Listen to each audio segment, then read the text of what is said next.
ইমরান খানকে সকালবেলা জেল থেকে মুক্তি দেওয়া হলো এবং বিকেলবেলায় আবার জেলের ভেতরে ঢুকিয়ে দেওয়া হলো, কিন্তু কোর্টের অর্ডার অন্যরকম ছিল। এইখান থেকেই যে বিষয়টা তৈরি হলো সেটা হচ্ছে যে ইমরান খানকে ব্যবহার করে কিভাবে আসিফ মুনির পাকিস্তানে এই মুহূর্তে সর্বোচ্চ ক্ষমতায় বসে গেল, এমনকি এই মুহূর্তে পাকিস্তানে আসিফ মুনিরের ক্ষমতা কিন্তু সুপ্রিম কোর্টের ওপরেও চলে গেল। সেইটা কিভাবে হলো সেটাই বুঝবো আমরা আজকের ভিডিওতে।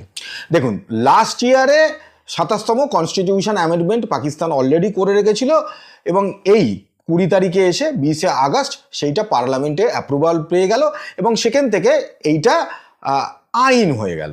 আইন হয়ে এটাই দাঁড়ালো যে পাকিস্তানে এই মুহূর্তে আসিফ মুনিরের পদ, যেটা শুরু হয়েছিল আর্মি চিফ থেকে, তারপর হয়েছিল ফিল্ড মার্শাল, এখন আসিফ মুনির হয়ে গেল CDF, chief of defence force. এইবারে এই যে লটাকে পাস করানো হলো, এইটা আমি গুগলে টাইপ করেছিলাম যে এই যে পদটা এটা কি সুপ্রিম কোর্টেরও ওপরে। গুগলে আপনারাও টাইপ করে দেখতে পারেন, যে গুগল বলবে যে হ্যাঁ, এই এই এই আইনের মাধ্যমে দুজনের ওপরে সুপ্রিম কোর্টও কোনো কোশ্চেন করতে পারবে না। একটা হচ্ছে সিডিএফ আসিফ মুনির আর একজন হচ্ছে পাকিস্তানের প্রেসিডেন্ট। এই দুজনের কোনো রকম কাজের ক্ষেত্রে কোনো রকম প্রশ্ন সুপ্রিম কোর্টও করতে পারবে না।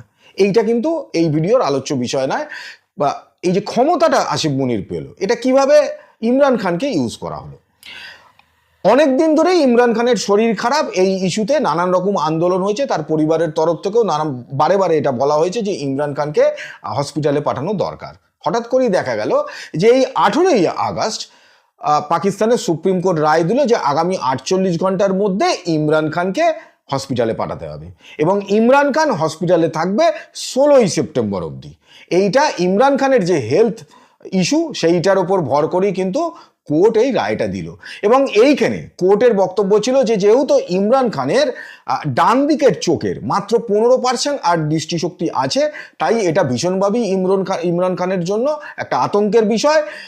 তাই ইমরান খানকে এই মুহূর্তে হসপিটালে পাঠানো দরকার। 48 ঘন্টা টাইম দেওয়া হলো। কবে? 18 তারিখে এইটা সুপ্রিম কোর্ট রায় দিল। 20 তারিখ বিকেলবেলা পার্লামেন্টে এই যে সিডিএফ, যে আসিফ মুনির এই সর্বোচ্চ ক্ষমতায় গেল, সেটা 20 তারিখে পাকিস্তানের পার্লামেন্টে পাশ হয়ে গেল। 21 তারিখ সকালবেলা ইমরান খানকে জেল থেকে মুক্তি দেওয়া হলো, হসপিটালে নিয়ে যাওয়া হলো। 21 তারিখ বিকেলবেলা ইমরান খানের হসপিটাল থেকে বলে দেওয়া হলো যে ইমরান খান ফিট আছে, তাই তাকে আর হসপিটালে রাখার দরকার নেই, তাকে আবার জেলে ঢুকিয়ে দেওয়া হলো। কেন হলো? তার কারণ হচ্ছে এই যে আসিফ মুনির এই ক্ষমতায় চলে যাচ্ছে, যে সর্বা আসিফ মুনিরের মানে কাজের ওপরে আর কেউ কোনো কোশ্চেন করতে পারবে না। যতদিন আসিফ মুনির বেঁচে থাকবে ততদিন আসিফ মুনির সর্বশক্তিমান হয়ে থাকবে। এইটা কি পলিটিক্যাল যে নেতৃবৃন্দ আছে, মানে শাহবাজ শরীফ বলুন, ইশাকদার বলুন, খোয়াজা আসিফ বলুন, যারা পলিটিক্যাল নেতৃত্ব রয়েছে, তারা এটাকে কোনোভাবে মেনে নিত না। সেই জন্য আসিফ মুনির সুপ্রিম কোর্টকে দিয়ে এই রায়টা দেওয়া হলো 18 তারিখে, যে এই যে পলিটিক্যাল যারা রয়েছে তাদের কাছে এই বার্তাটা দেওয়া যে ইমরান খান জেল থেকে বেরোচ্ছে। এবারে এই যারা পলিটিক্যাল রয়েছে, শাহবাজ শরীফ বলুন বা এই যে গুটটা শরীফ পরিবার এবং ভুট্টা পরিবার, এই যে গুটটা রয়েছে, এদের কাছে এই মেসেজটা দেওয়া দরকার ছিল যে ভাই, হয় তুমি সাইন করো, পার্লামেন্টে এটা পাস করাও, না হলে কিন্তু ইমরান খান জেল থেকে বাইরে বেরোবে। ইমরান খান যদি জেল থেকে বাইরে বেরোয়, তাহলে শাহবাজ শরীফ আজকে যে প্রধানমন্ত্রী, সে হয়তো কালকে আবার জেলে চলে যাবে। কারণ এই মুহূর্তে ইমরান খানের যে পপুলারিটি রয়েছে পাকিস্তানে, সেইটাকে কাউন্টার করা এই শাহবাজের কাজ নয়।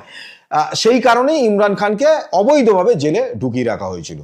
তাই 18 তারিখে সুপ্রিম কোর্টকে দিয়ে এটা করানো হলো যে ইমরান খানকে 48 ঘন্টার মধ্যে হসপিটালে পাঠাতে হবে 16ই সেপ্টেম্বর অবধি। তার মানে বলা হলো, দেখানো হলো যে ইমরান খানের হাতে কিন্তু অনেকটা সময় আছে। এরা সব ভয় পেয়ে গেল, শাহবাজ শরীফ এরা ভয় পেয়ে গেল যে ভাই, ইমরান তো বাইরে থাকলে বিপদ। 20 তারিখে এরা সবাই মিলে পার্লামেন্টে পাস করিয়ে দিল। 21 তারিখ সকালে তবু ইমরান খানকে জেলে পাঠানো হলো, এটা দেখাবার জন্য যে ওটা সুপ্রিম কোর্টের রায়, তাই পাকিস্তান ওটাকে মান্যতা দিচ্ছে। সুপ্রিম কোর্টের এতটাই পাকিস্তানে আর কি ক্ষমতা এখনো রয়েছে। 21 তারিখ সকালবেলা পাঠানো হলো, বিকেলবেলা ঠিক হয়ে গেল। আমার শুধু এইখান থেকে একটাই জিনিস জানার, যে যেখানে কোর্ট বলেছে যে ইমরান খানের 15% আর দৃষ্টিশক্তি বেঁচে আছে ডান দিকের চোখে, এটা কোর্ট বলছে মানে নিশ্চয়ই তার কাছে ডকুমেন্ট আছে, তার কাছে নিশ্চয়ই হসপিটাল বা কোনো ডাক্তারের তার তো কিছু একটা আছে, যার উপরে ভিত্তি করেই তো কোর্ট কোনো রায় দিচ্ছে। এবারে তাহলে কিভাবে সম্ভব যে 85% দৃষ্টিশক্তি সকালবেলা থেকে বিকেলবেলা এইটুকু সময়ের মধ্যে 85% দৃষ্টিশক্তি ইমরান খানের ডান দিকের চোখে আবার ফিরে চলে এলো, অন্য সমস্যাগুলো নয় বাদই দিলাম। এইটাই হচ্ছে পাকিস্তানের কোর্টের অবস্থা। এবং এখান থেকে এইটা আরও প্রমাণ হয় যে পাকিস্তানের সুপ্রিম কোর্ট বলুন, ভোট বলুন, ডেমোক্রেসি বলুন, এগুলোর কোনো জায়গা নেই। যেভাবে আগে অনেকেই পাকিস্তানের মিলিটারি শাসন পাকিস্তানের মানুষ দেখে এসছে, লাস্ট পারভেজ মুশারফের সময়ও মানুষ দেখে এসছে, সেই একই জিনিস কিন্তু আসিফ মুনিরের টেনিওর এইবার শুরু হলো। এতদিন ছিল অলিখিতভাবে, এইবার একেবারে লেখাপড়া করে আসিফ মুনিরের টেনিওর শুরু হলো অ্যাজ এ ডিক্টেটার।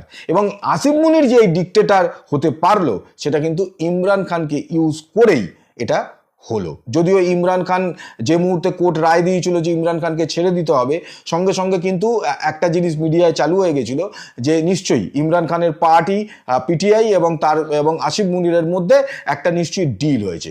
এখানে কোনো ডিল ইমরান খানের সঙ্গে আসিফ মুনিরের হয়নি, এখানে ডিলটা হয়েছিল আসিফ মুনিরের সঙ্গে শাহবাজ শরীফের, যে হয় পার্লামেন্টে পাস করাও, না হলে তুমি ফুটে যাও। এইটা ছিল আসিফ মুনিরের প্ল্যান, যে প্ল্যানে আপাতত আসিফ মুনির সাকসেসফুল এবং ইমরান খান আপাতত আবার জেলেই গেল। কতদিন জেলে থাকতে হবে সেটা কেউ জানে না, 2023 থেকে কিন্তু উনি জেলেই আছেন। এবার আগামী দিনে পাকিস্তান কোন দিকে এগোবে মুনির ডিক্টেটর হওয়ার পর, সেটা আগামী দিনে নিশ্চয়ই আমাদের দেখার বিষয় হবে।